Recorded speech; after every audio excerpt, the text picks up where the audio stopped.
A prize is one thing, lasting peace in the Middle East, a whole nother ball game. I thought that exchange between Trump, Benjamin Netanyahu and the press in the room was fascinating. Asked about a Palestinian two-state solution there. Well, Benjamin Netanyahu is talking about something altogether different, I would say, talking about engaging other nations there like Jordan, Egypt, perhaps Lebanon, I guess, for what essentially is a transfer deal. Benjamin Netanyahu, the way I saw it there, Mick, was talking about Israel never giving up the security power in Gaza. In fact, it was talking about making sure Palestinians can live a free life outside of that strip. Listen, it's just a fascinating time. A month ago, I don't think you and I would have thought we were here having this conversation about this long-term arc of the situation in the Middle East. But there was a great deal of coverage here in the last 48 hours over a proposal by some of the sheiks inside of Palestine who said, look, we are willing to leave Hamas, we're willing to leave the Palestinian Authority and cut a separate deal. And we want our own sort of United Emirates situation inside of Gaza. These are just mind-blowing developments on very, very short notice. You're a turning point now in the Middle East where, listen, things could get worse. I get it. It's the Middle East. Everybody sort of expects things to get worse. But for the first time, maybe since 1979, there's a chance here for lasting sort of stability, if nothing else, in the Middle East. And it's all because of what Israel and the United States have done, along with their allies, in the last month or so. It's a fascinating time. I'm sure there'll be very, listen, I watched that, all of that press conference with you folks here the last half hour or so. That was fascinating. My guess is the conversation, once the cameras are off, will be even more so.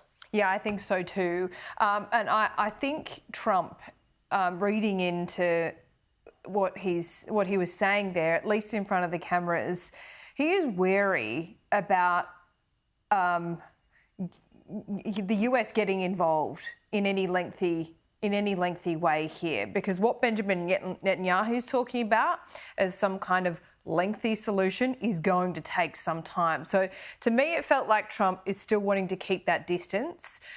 Talking about expanding the Abraham Accord as well. But what might that look like? What does expanding the Abraham Accord include, do you think? Well, look, the sheiks of Hebron have asked to join the Abraham Accords specifically. That's the language they used, is that these are the leaders of various tribal groups inside of Gaza. And they said, we want to sort of form our own entity and join the Abraham Accords. That's what's, again, so fascinating about this. You talk about Trump's unwillingness to commit to long-term sort of commitments. That's Trump. I mean, that's just, he's a non-interventionist. He is not an isolationist. That's a pejorative term, and I disagree with that. It's one of the things that I happen to agree with the president wholeheartedly on non-interventionism. He doesn't want to be there forever. He would love to see the place prosper and succeed without a long-term American commitment to security and so forth. The Israelis, I'm sure, would love that, but they see the world very differently, and they think, look, we have to stay militarily engaged. That will certainly be a topic of conversation between those two leaders here in the next hour or so, about how the Israelis want the Americans to commit. The Americans want the Israelis to sort of find a light at the end of the tunnel. How do we get an off-ramp to this situation? That's going to be the substance, I think, of the conversation. But either way, Laura, it's just, these are conversations that we never contemplated having even 30 days ago.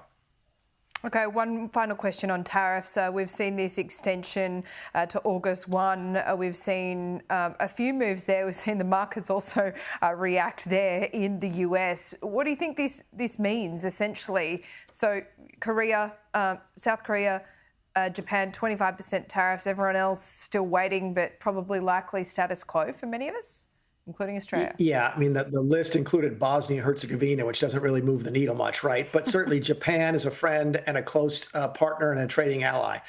So is South Korea. So to have them on the list, I thought was interesting. Of note, by the way, Australia not there.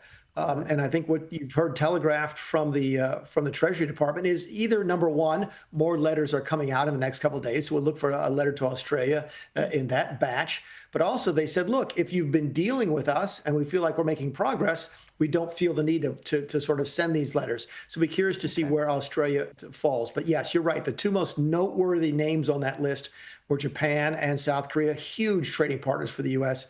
I think that tells me that the negotiations were not going as well as might have been reported out of Washington, D.C. But again, we've got between now and August 1st, and maybe, and I don't think I'm being hyperbolic here, maybe beyond that. I would be surprised to see another extension at some point. Just quickly, Mick, I was really surprised with the Japan move because, of course, I was in DC for the Quad meeting. And when Marco Rubio stood at the podium, he was so affectionate with the Japanese foreign minister. He even quipped that he sees the Japanese foreign minister more than his own children. And so, you know, Japan, a very close ally, a very close friend, and still slapped with these 25% tariffs. That really puts it in perspective for Australia, doesn't it? It does, but keep in mind, that's not technically not correct. They're not slapped with the tariffs. They're threatened with being slapped with the 25% tariffs. Technical. I yes, can't, you're right. but I don't mean to nitpick.